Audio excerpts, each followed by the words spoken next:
Hello సబ్రూస్, welcome back to బొమ్మ చూపిస్తా YouTube channel. ఇప్పుడే లక్కీ భాస్కర్ టీజర్ చూశాను.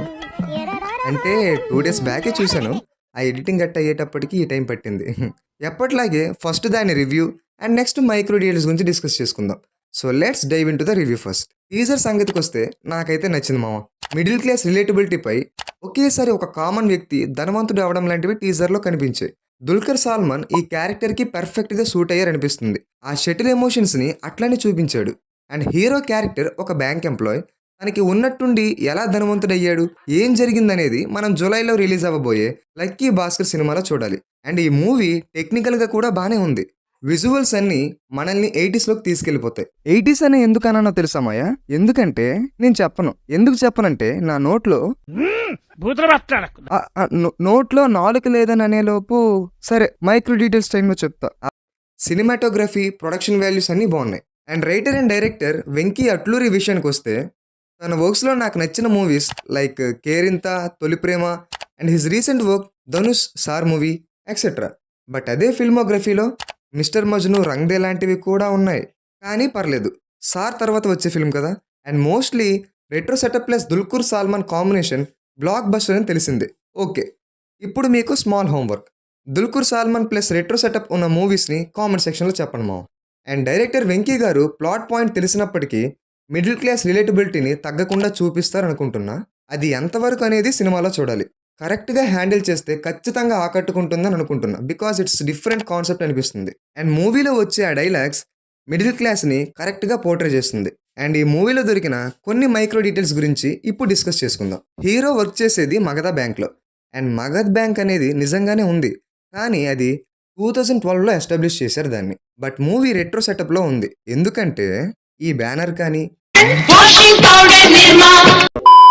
మైక్రోవేర్, old cassette tape to MP3 converter with wide earphones. కావాలంటే earphones కూడా ఇక్కడ చూడొచ్చు. అతని క్యాషియో వింటేజ్ వాచ్ కానీ అండ్ ఈ ఓల్డ్ రెట్రో కంప్యూటర్ కానీ దీన్ని గుర్తుపెట్టుకుని మామ, మళ్ళీ మాట్లాడుకుందాం. సో మగధ అనేది ఊరు కింద అనుకుంటే మగధ రాజ్యం ప్రజెంట్ వెస్ట్ బీహార్ అయింది. సో వెస్ట్ బీహార్లో స్టోరీని సెటప్ చేసి కూడా ఉండొచ్చు. ఇందాక ఏదో గుర్తుపెట్టుకోమన్నాను కదా, ఆ కంప్యూటర్. అదే కంప్యూటర్లో ఇక్కడ లెఫ్టినెంట్ రామ్ గారి పూర్తి పేరు చూడొచ్చు, మిస్టర్ ఆర్ భాస్కర్ కుమార్ అని. అండ్ అయ్య గారి అకౌంట్లో 10 crores ఉన్నాయి. అంటే ఒకటి పక్కన 8 zeros ఉన్నాయి కాబట్టి. అంటే 1980sలో 10 crores అంటే సాహసం అనే చెప్పాలి. అండ్ హీరో కంగారుగా ట్యాక్సెస్ ఎగకొట్టడానికి ఏమో కానీ పక్క బ్యాంక్ అకౌంట్స్కి ట్రాన్స్ఫర్ చేసేసాడు. అలా ట్రాన్స్ఫర్ చేసేసిన మనీని ఫైనల్లీ పట్టాడా? నేనేమనుకుంటున్నా అంటే ఆ మనీ మొత్తం ఈ ఓపెన్ చేసిన కంటైనర్లో ఉండొచ్చేమో అని. సో ఆ 10 crore బయటకు తీసి ఉంటాడు అనుకుంటున్నా. ఇప్పుడు మూవీ టైం పీరియడ్ని గెస్ట్ చేయడానికి ట్రై చేద్దాం. స్టార్టింగ్లో చెక్ చూపించారు కదా, దాని డేట్ 11/11 అని ఉంది. కన్ఫ్యూజ్ లేదు. సరే సరే, ఇయర్ ఇవ్వాల. సో చెప్పకూడదని డిసైడ్ అయినట్టున్నారు. ఓకే, ఈ పిక్లో హీరో కొత్త చేతక్ బండి కొన్నాడు. చేతక్ టైం లైన్ వచ్చి 1972 to 2006. ఆ బండికి ఇండికేటర్స్ లేవు. సో మూవీ సెటప్ చేసింది 1980 కన్నా తక్కువే. ఎందుకంటే 1989 నుండి చేతకి ఇండికేటర్స్ పెట్టడం స్టార్ట్ చేశారు కాబట్టి. 1985 నుండి చేతకి లైసెన్స్ వచ్చింది. సో మ్యానుఫ్యాక్చరింగ్ కూడా పెరిగింది.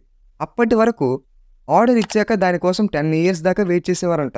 సో మనం టైం పీరియడ్ ఆఫ్టర్ 1985 to 1989 వరకు అనుకుంటే నా చెప్పులో మీరు కాలేసినట్టే. ఇక్కడ జల్మహల్ మూవీ పోస్టర్ ఉంది, గమనించారా? అండ్ ఈ మూవీ రిలీజ్ అయింది 1980లో. సో అప్పట్లో రిలీజ్ లాంటివి ఏం లేవు కాబట్టి ఈ మూవీ టైం పీరియడ్ కూడా 1980 అవ్వచ్చు. Yes, it's 1980. ఫైనల్లీ పట్టేసాము. కానీ బిఫోర్ 1985 ఆ చేతక్ బండి వేసుకొని తిరుగుతున్నాడంటే ఈ బైక్ కోసం 10 years వెయిట్ చేయాలన్న గుర్తుందమ్మాయ? అలా అనుకుంటే హీరో నిజంగా మిడిల్ క్లాస్ అని మనం అనుకోవాలా? యా, బై ద వే ఈ పిక్లో సరితా బదులు సితారా స్టీల్ అని పెట్టుంటే బాగుండేది. నాకు కూడా కంటెంట్ వచ్చేది. నవ్వుతున్నావా? సిగ్గులేదురా నీకు? ఎందుకంటే ఈ మూవీ బ్యానర్ సితారా ఎంటర్టైన్మెంట్స్ కాబట్టి. ఎలాగో బండి గురించే మాట్లాడుకుంటున్నాం కాబట్టి ఒక కథ చెప్తా. అనగనగా గుడివాడలో ఒకడున్నాడు. వాడు బండిని 2 సార్లు తోలాడు. ఒకసారి వాళ్ళ నాన్నని గుద్దాడు, 2సారి వాళ్ళ తాతని గుద్దాడు. ఆ తర్వాత ఫ్యామిలీ మొత్తం కలిసి వాడిని గుద్దారు అనుకోండి. మోరల్ ఆఫ్ ద స్టోరీ ఏంటంటే కౌశిక్ గడికి బండి తప్పదు, భారీ మూల్యం. ఓకే, మూవీలో మన మిడిల్ క్లాస్ హీరోకి టైటిల్లో ఉన్నట్టు లక్ వల్ల సమ్ లాటరీలో డబ్బులు వచ్చి ఉండొచ్చు. అంత డబ్బుని ట్యాక్సెస్ పడకుండా కాపాడుకోవడానికి పడే కష్టాలను చూపిస్తారేమో మరి. నాకేం తెలుసు? నేను కాదుగా స్టోరీ రాసింది. నిజంగా లాటరీలోనే వచ్చాయా? లేదా బ్యాంక్ ఎంప్లాయ్ కాబట్టి ఉన్న మంచి పేరుని వాడుకొని బ్యాంక్‌ని మ్యానిపులేట్ చేసుంటాడా? అంత మనీ ఎలా వచ్చింది? డబ్బుతో పాటు చిలికెత్తలాగా టెన్షన్స్ కూడా తోడొస్తాయిగా. మరి వాటిని ఎలా ఫేస్ చేశాడో మూవీ రిలీజ్ అయ్యాకే చూడాలి. So that's all guys. ఇవి మాకు దొరికిన కొన్ని micro details and my review on lucky Bhaskar teaser. మీకు మీ అమ్మ ఇష్టమైతే లైక్ చేయండి, మీ నాన్న ఇష్టమైతే ఇలాంటివేం చెప్పనులే మామ. ఈ వీడియో నచ్చితే లైక్ చేయండి అండ్ మన కంటెంట్ నచ్చితే సబ్స్క్రైబ్ చేసుకోవడం మాత్రం మర్చిపోకండి. And this is BC shining off. Bye.